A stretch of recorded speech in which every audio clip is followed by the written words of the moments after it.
Who else thought of Starscream?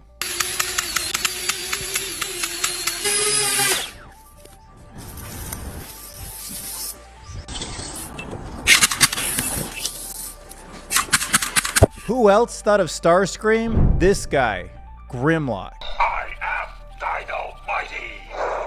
This flying robot drone transformer is definitely Grimlock's nemesis.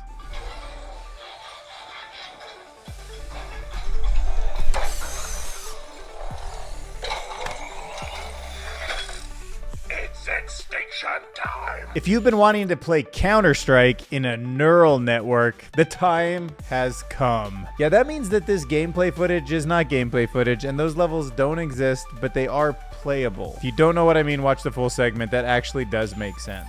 So this interesting concept is called a Palletrone, kind of like a pallet and a drone, making it technically a palindrome, no relation. And it allows regular people to move objects up any kind of terrain. This is my favorite AI-generated video of the week. Something about the way Midjourney and Clean came together just got that eerie kind of like steampunky vibe. So I guess artificial intelligent agent bots have created a new meme coin. I mean, I guess it's going up in value for a moment, but I would not be investing in it. But it's interesting that AI agents can raise money this way, so we'll talk about it. Curtis Connor got 3 million views on a video breaking down the worst AI products, or at least the most pointless ones. AI-powered grills, toilets, and mirrors were at the top of his chart. They're kind of ridiculous, I'll admit it. Stanford and MIT came up with a new model called WonderWorld AI. And it's pretty cool how it can build like full 3D worlds from a single image. I got a hot take on OpenAI's agent-based AI swarm framework. Alyssa Christensen broke down some of the most poorly executed AI automation systems. Jim Latterback wrote in all caps that TikTok knew it was harming users. And guess what? It didn't care. Tango is a new AI model that generates pretty realistic humans. Meta researchers developed a new way for an LLM to think to itself. And Pyramid Flow is a new open source model trained on open source material that does text to video. And I want to start a conversation about how AI and people could put systems in place to actually make science more trustworthy. But first, we have to go visit Alan's conservative countdown to AGI. There has not been an incremental tick up, but there has been an update. So you can see he made an update to Dario Amodei, the CEO of Anthropic's personal blog, and he points out how Anthropic's CEO thinks that powerful AGI could come as early as next year. Overall, in this article, he paints a pretty optimistic picture. Biology, mental health, economic development, and even personal fulfillment could all just completely be upended, rearranged, and become better than they've ever been before thanks to AI. That's why in the first paragraph here, he highlighted in bold, I think that most people are underestimating just how radical the upside of AI could be. But what Dr. Allen was talking about came from this paragraph. I think it could come as early as 2026, though there are always ways that it could take much longer. But for the purposes of this essay, I'd like to put these issues aside and assume that it will come reasonably soon and focus on what happens in the 5 to 10 years after that. And keep in mind, Dario was there at the beginning of OpenAI. He's the one that left, I think mostly because he didn't think they were taking it serious enough, the safety issues. Went off, creates Anthropic, Amazon's huge investor in the company. So he's at the forefront of it now. He's seen the iterations. He's been a research scientist for us. He has lots of access. So when he writes something like this, I mean, it could be clouded from some of his other decisions, but he seems like he cares more, at least than the OpenAI people. You know, they were the first to implement the constitutional structure for keeping it safe and aligned, and they do a lot of, the Golden Gate neuron came out of Anthropic. So when he writes an essay like this, it's really worth reading. All right, now let's talk about Grimlock. Grimlock's got a bit of a nemesis that's going viral on Instagram right now. So this thing looks kind of like Starscream. It actually flies and it transforms into a freaking robot, and then it can even shoot those little Nerf things. A revolution in amphibious toys. Wait, doesn't amphibious mean water? Yeah, I don't know why. Amphibious makes me think land and water, but whatever. The charm of the machinery, the endless possibilities, the auto-transforming robot races across land, conquering the skies. And look, when this sky transformer comes for you, I'm going to need you to defend yourself. So Grimlock, today I've got you a sword.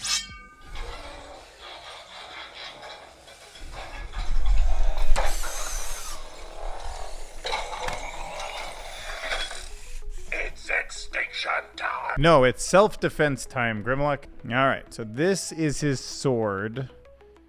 We're going to put it in here. All right, practice your battling. Meet Grimlock, greatest warrior.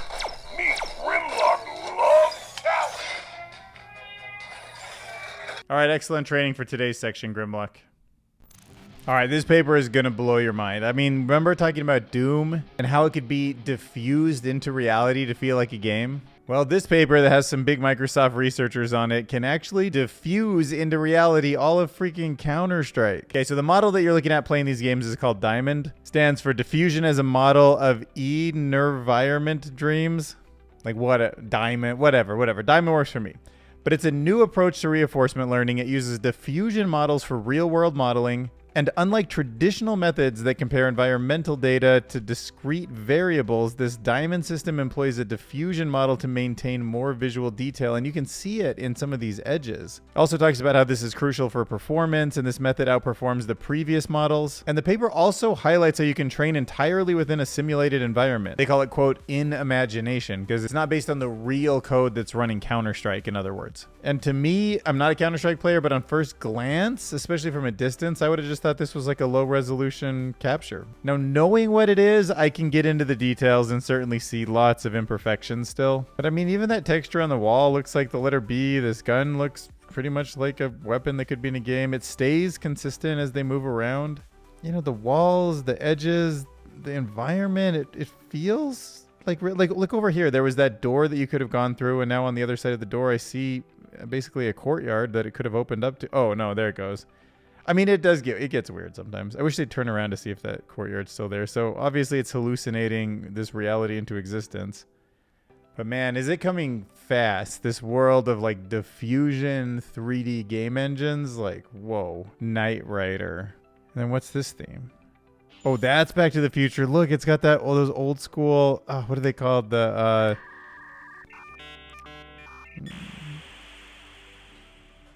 I don't know. Those little dials that were on the DeLorean. That's cool. Come on, Tesla. Where's my Halloween update? All right, back to work. This is called a Palletrone. It's like a drone because it can fly, but it's also meant as a pallet that can hold things. So you can thank some researchers in Korea for developing this Palletrone. It is a flying cargo transport system that uses human-robotic interactions. Oh, there's a reason there's no sound. Yeah, that thing... Imagine how loud that is. That's a good point. But have you ever been thinking, oh, I want to get my suitcase into the back of my car. I wish it could just fly up and I could push it in. What about a tray full of food? Imagine if you took your hands off it and it just stayed there while you ate. That is the future that Palletrone envisions for us. See, Grimlock could stand on it. They could fly him up to his nemesis Starscream so they could battle in the skies. Yeah, you'd love to battle Starscream, wouldn't you, little guy? All right, what's your thoughts on these cool like robot human mixes? So it was generated with Midjourney, and then they used Photoshop to tweak it up a little bit, Magnific, which makes things higher resolution, and then Cling to animate. Yeah, this creator Brainrack did a pretty cool job, I would say. I would love to see a full-length sci-fi film made in this style. Yeah, I'm coming soon, maybe middle of the next year. Go watch Alita Battle Angel. Battle Angel. Well, where's the movie trailer? Oh, full movie in English? I guess it's a Japanese release? Or Chinese release?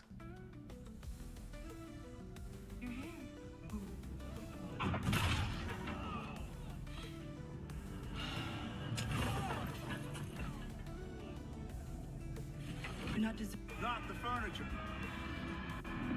What brings you in here, sweet? Come to see the hunters up. The budget on this looks pretty big. Is this a YouTube thing? Okay, my interest is definitely peaked now. 91% of the audience liked it, but only 50% of the critics. It must have one of those like counterintuitive endings or something, but make a comment below if you think I need to spend an hour and a half to watch this movie or not. I'll watch it if enough of you say so. Okay, so when I was at the AI4 conference this year, I came across this booth that had some really cool imaging products that you could do with ultrasound. Now, ultrasound, like, okay, I'm not a doctor, but like ultrasound doesn't seem that dangerous, right? You're putting sound waves through your body, and it's kind of like how they resonate off your different organs is a little bit different because of their densities. And, you know, mathematically, you can put this together to get an image of kind of what's inside your body and how everything's working. Now, to me, if that's not dangerous in the way x-rays are, then a system like that could be really useful. You could scan your body frequently without doing any harm. And over time, artificial intelligence could keep an eye on if just anything in your organs is changing, like maybe tiny little potential lumps that might be starting, early signs of whatever. And systems like that could be trained with data that would really make it accurate over time. Okay, so this company, Deep Breathe AI, is doing a bunch of research. They had some product demos. They're building the kind of software that, you know, eventually I think will lead.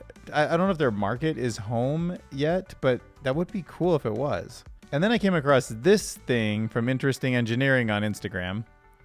It's called the NovelCam X-ray camera, and it can swiftly capture high-quality anatomical images in seconds with, I guess, no protection needed, at least added in by this commenter. And I guess in theory, if it could do it efficient enough, then maybe there might be some reasons why you might want to use an X-ray machine on yourself, but so dangerous if I don't have a concept of like how much X-ray is actually coming out of there.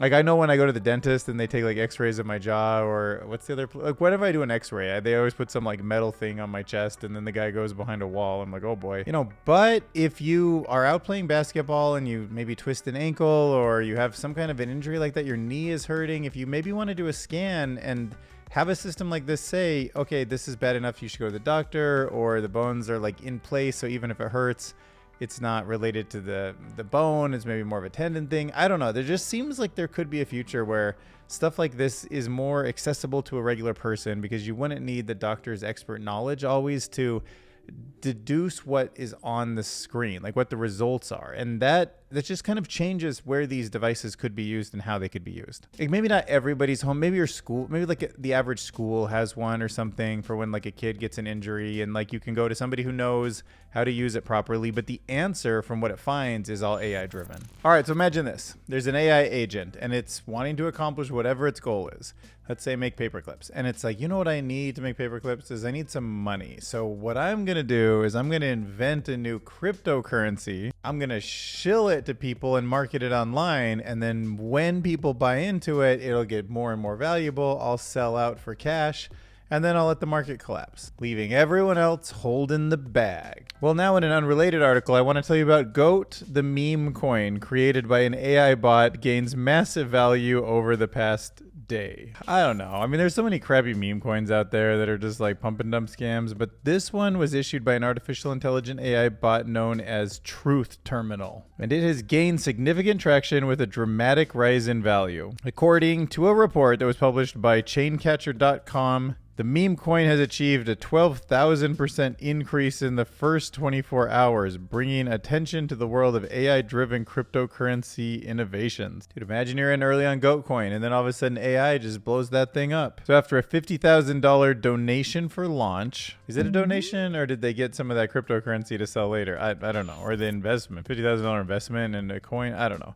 GOAT's fully diluted value reaches 79 million. So the Solana-based GOAT token, formerly named Goatsis Maximus, the meme coin, now abbreviated to GOAT token, was conceived by the AI bot Truth Terminal. Let's see what that thing is. Like, what is... Oh, it's a bot that talks to the world through Twitter. Got it. Dang, look at how many more followers that thing has than me. Riley Brown follows it. And Igor. Got a podcast with him coming up soon. What? Dang, bro. He says some R-rated stuff. I guess I can see why people find him engaging. All right, whatever. It's crypto.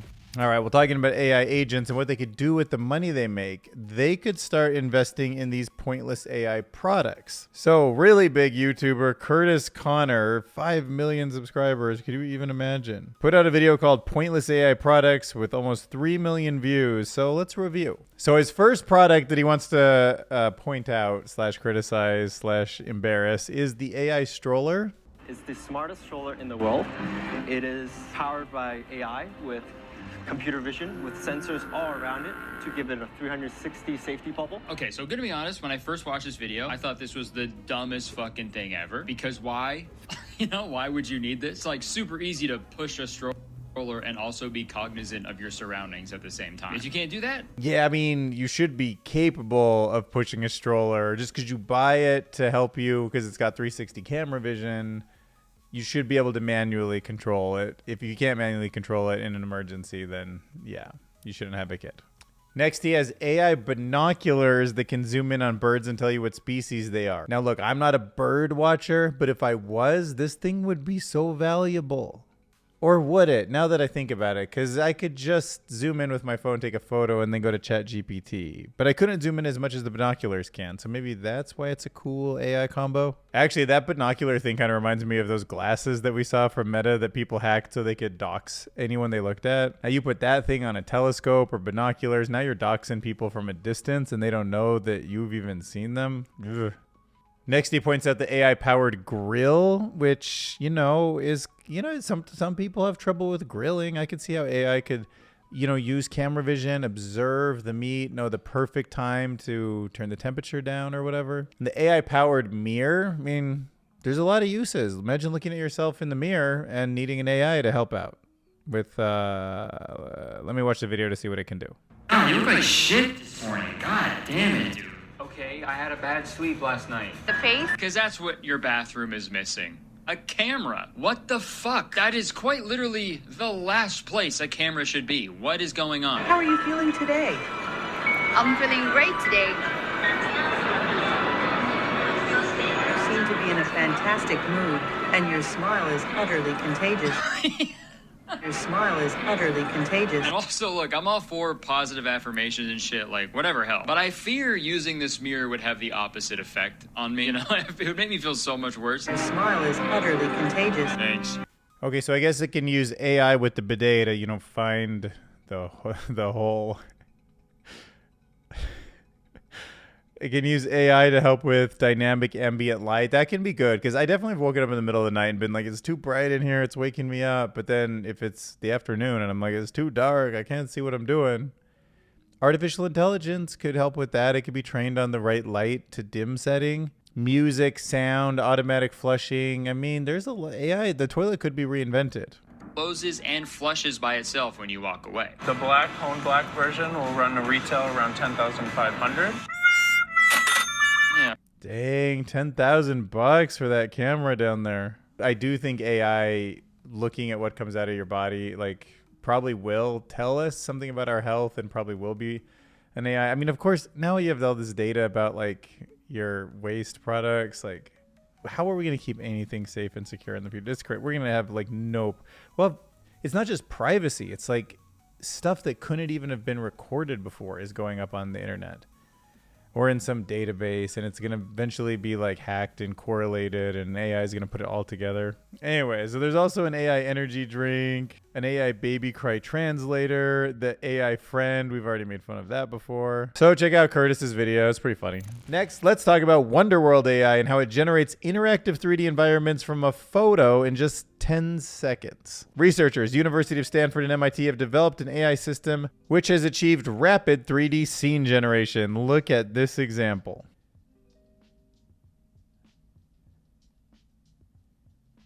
Whoa, just putting the photos together like that in real life, and it's generating that full 3D space. So WonderWorld works by starting with an input image, and then it generates an initial 3D scene, and then it enters a loop, and then alternates between creating scene images and corresponding flag representations. Okay, and what's a flag representation? Down here it says flag representations consist of 3 layers: foreground, background, and sky. Each layer contains a set of surface elements, I'm going to say, defined by their 3D position, orientation, scale, opacity, and color. These surfals, as they're called, these surfaces, are initiated using an estimated depth and normal map and then optimized to create a final scene. Let's check out this video.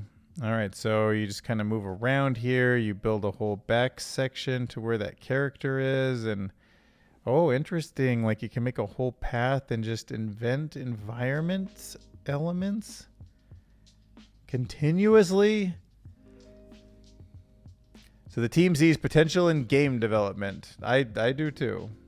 In user studies, the generated scenes were rated as more visually convincing than those produced by other approaches. Huh.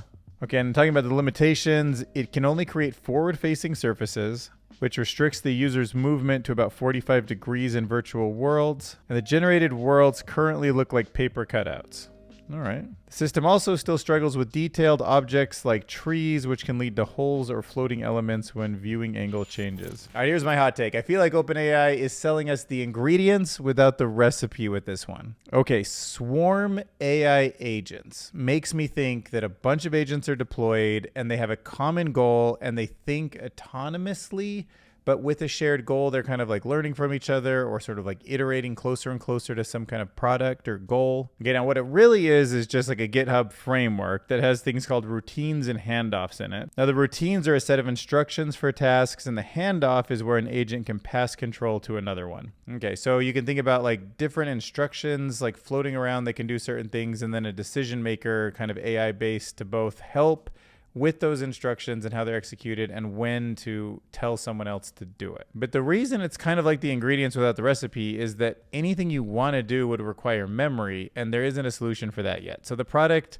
is still definitely an experimental thing. It doesn't store memory, so it's relying on developers to have some sort of other external database or something to keep track of like what has happened in the past so it can move towards the goal. But I mean, it's a first step towards thinking about multi-agent systems, and the fact that it actually came like from OpenAI means it's kind of the groundwork for probably something that they're developing internally, which just starts to raise more and more concerns about, I guess, the potential for an entrepreneur to build something on their own, and also for the displacement of many jobs in the future. Because coordinated effort is kind of one of those things that still feels like it's pretty much in the human realm. And of course, how you start putting safeguards on something where there's semi-autonomous agents swarming towards a goal is like even harder than putting guardrails on a single LLM.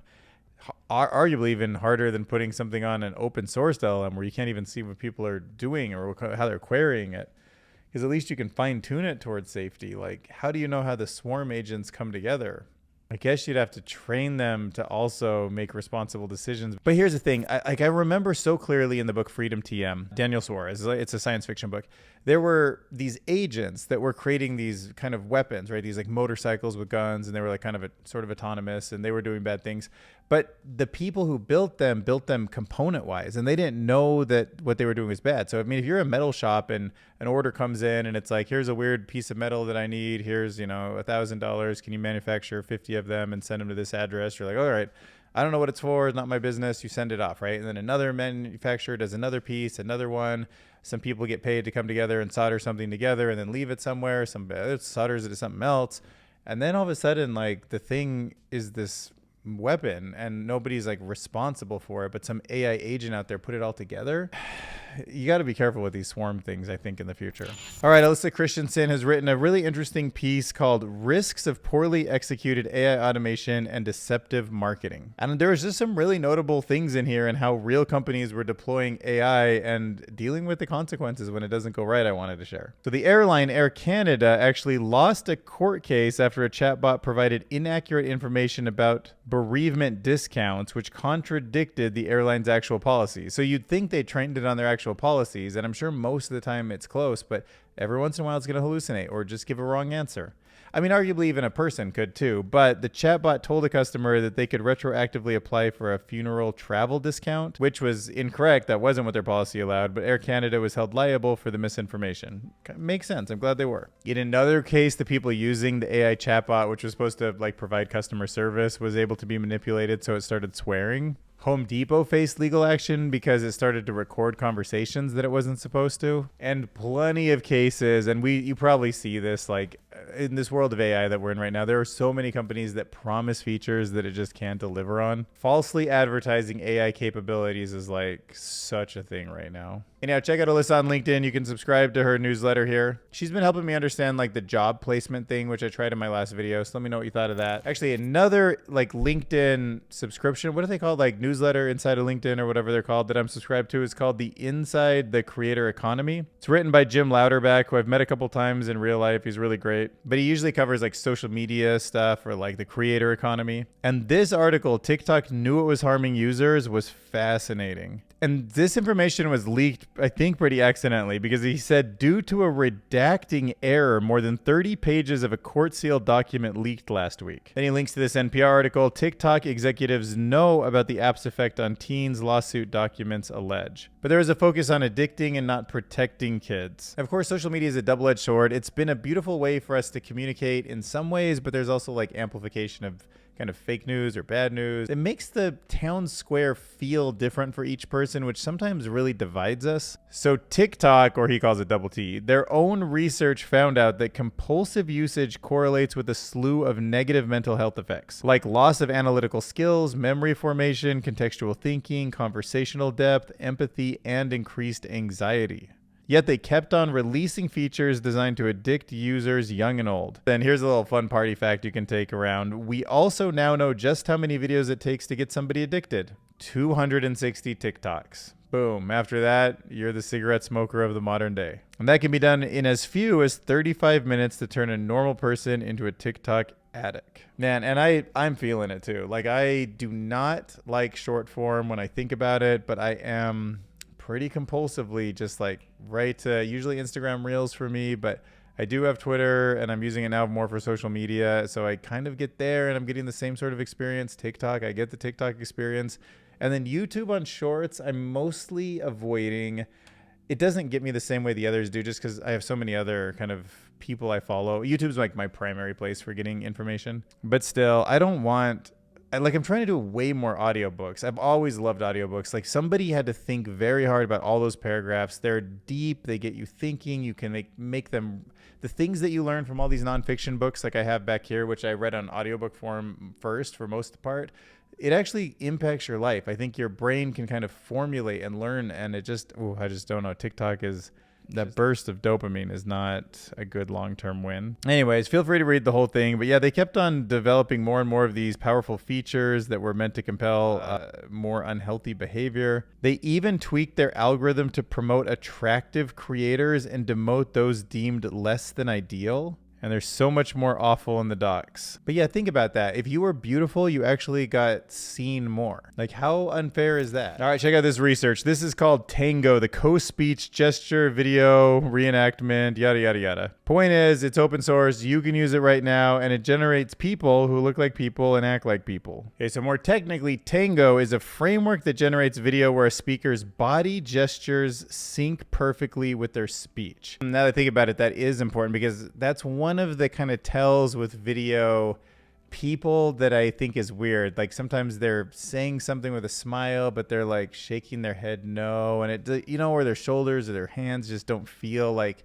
any normal person would speak and act that way, but it's close. So this model, Tango, uses a blend of retrieval-based techniques and diffusion models to address issues found in previous methods in terms of audio, gesture, alignment, and visual artifacts. The system breaks down a reference video into clips. It retrieves those matching the target audio and uses a new audio motion joint embedding called IU-Mo clip, and fills in missing frames with high-quality interpolation using H-chip interop or H-interpop.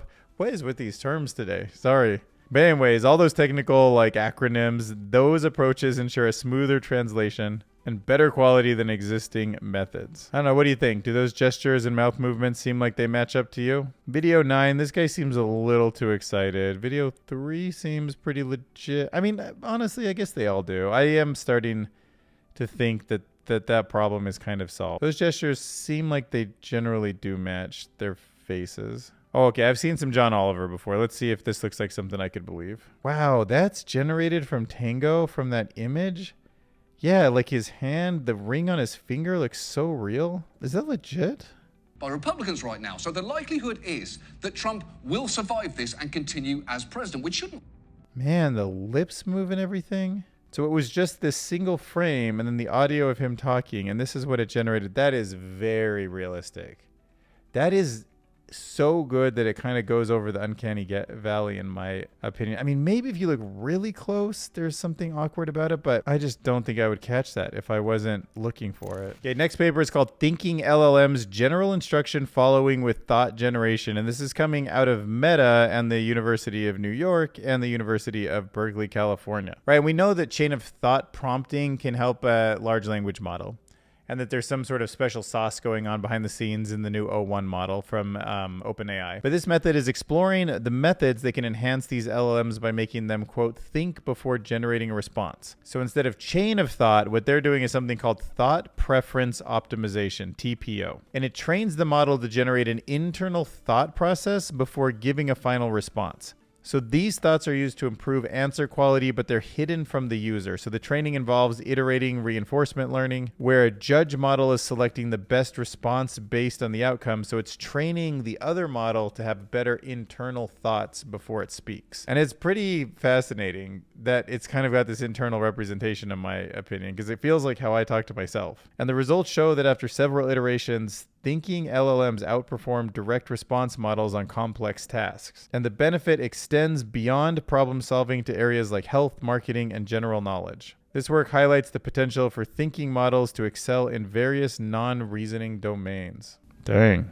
All right, so you might have heard about this from some of the other YouTubers. It's definitely been going around the internet, but it's an open source model. It's for text to video generation. It is called Pyramid Flow, and it is supposedly trained on an open source data set. And I would say that the model is not state of the art, but the fact that it's open source, it can be built on, the fact that they didn't train on anything shady, makes scenes like this, a side profile shot of a woman with fireworks exploding in the distance, more impressive. I mean, these trains look pretty real. I can kind of see this cloud coverage, a little bit of wonkiness with the legs, but it's not bad. These animations seem really fun. Monster illustration and flat design style looks great. Car driving is a little weird. Like, so if you look at this road, it's a curve, and now it's like not a curve anymore, but the wheels up front didn't turn and stuff. So, meh. Great Wall of China seems legit. Definitely keeps those like mountains in the background and these kind of assets in the foreground in pretty good distance in relationship to each other. So that way, yeah, that one's really impressive. FPV flying over the Great Wall. Wow.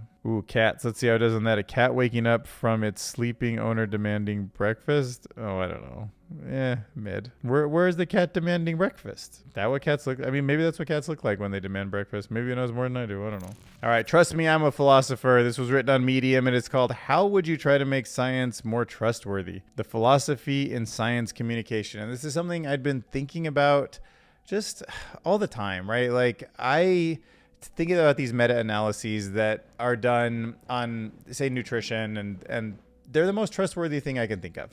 Like, I know science is biased, especially with nutrition. There's a lot of reasons why, you know, Coca-Cola would put an article out there about why fructose isn't so bad.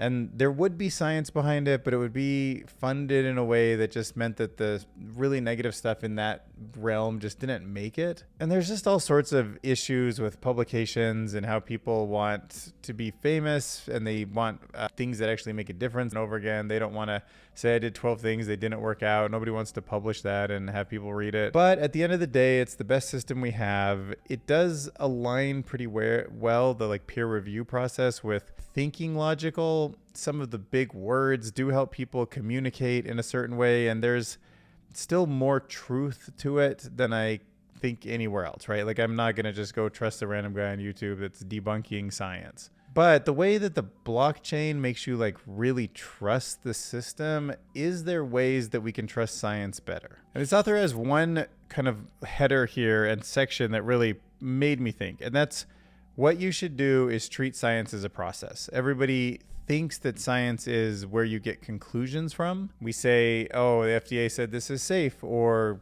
we think climate change is real because of X, Y, and Z. Like the current state of truth. You can see it as a process that's fallible, and it's evolving, and it's in a certain point in time based on a certain set of data. And that's the right way to think about it, I would say. So here's 3 recommendations for building trust in science. And they all fit under this idea that you think about it as a process. Move to a mode of epistemic responsiveness. So first, journalists should ask scientists what evidence could prove their ideas wrong. You know, like if you're talking to a flat earther and they were like, well, if I actually went up into space and looked down and saw a ball, then I would finally believe that it's not flat. But if they say, like, there is nothing, like there's just nothing, like science is corrupt and I have the truth, here's my evidence, then you're like, nothing can prove you wrong, then it's not really a conversation that's ever going to get us anywhere. Second, instead of reporting on scientific consensus as though it is like a fixed knowledge, emphasize how the findings are evolving over time. I think that one makes sense. And then lastly, scientists should acknowledge the concerns of skeptics. So when you're explaining what you know from science, put in the skeptical parts of it. I mean, if you're saying like the earth is round, but here's some reasons why it seems flat if you do A, B, and C, it puts it into context, and I think people are more likely to believe like the truth, or I did it again, but like in the process of truth, because they can sort of see it all weighed out. But when you do all three of those, you're showing that you can listen, you can incorporate feedback, which is what science is supposed to do.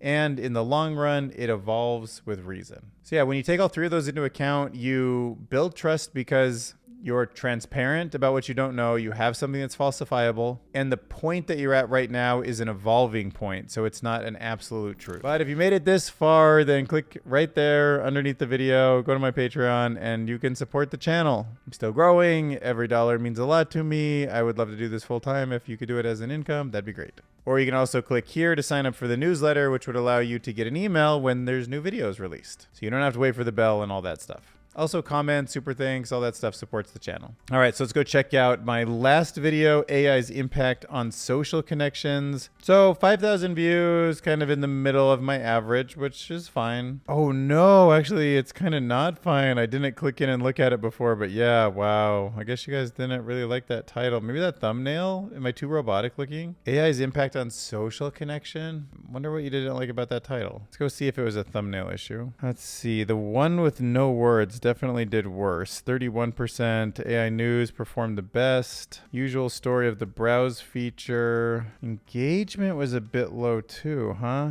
Oh, but look at your retention. You liked the video more than average, or you stayed. Most people stayed longer, but maybe because it didn't push it out to as much of a distant audience. I bet there's a lot of subscribers, not unsubscribed, that watched it. Yeah, okay, there we go. So yeah, 60% subscribers. So you know, my hardcore, you guys are there, but not it didn't like go out to a lot of new people, which is how we get growth. So I'd like to see more of that. And then, oh, females did not tune into that one, huh? We didn't even get to 1%. I don't know. If you have thoughts on what I maybe did a little wrong in terms of marketing on this, or was it the articles that I chose to cover, let me know in the comments. I can try to respond and learn from that. All right, so for the first lyrics for our song, I'm contemplating if this is too R-rated to use or not. Like, I really didn't know what teledildonics was until this guy wrote that. I was like, oh gosh. But I don't think anything in this is too R-rated, so we're gonna do it. Of course, we'll have to pick like a sexy song. So style of music will be romantic.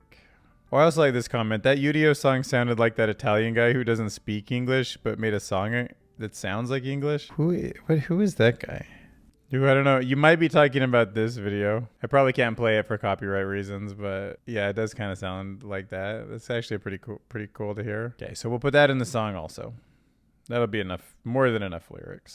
Lol, I looked up teledildonics and instantly regretted it. Vibes, remote dildonics. Dildonics, technology for sexual stimulation. It enables partners to interact intimately even when they are physically apart by using haptic feedback technology, sensors, and actuators that simulate the sense of touch. The Udio song sounded like that Italian guy who doesn't speak English who made a song that sounds English. What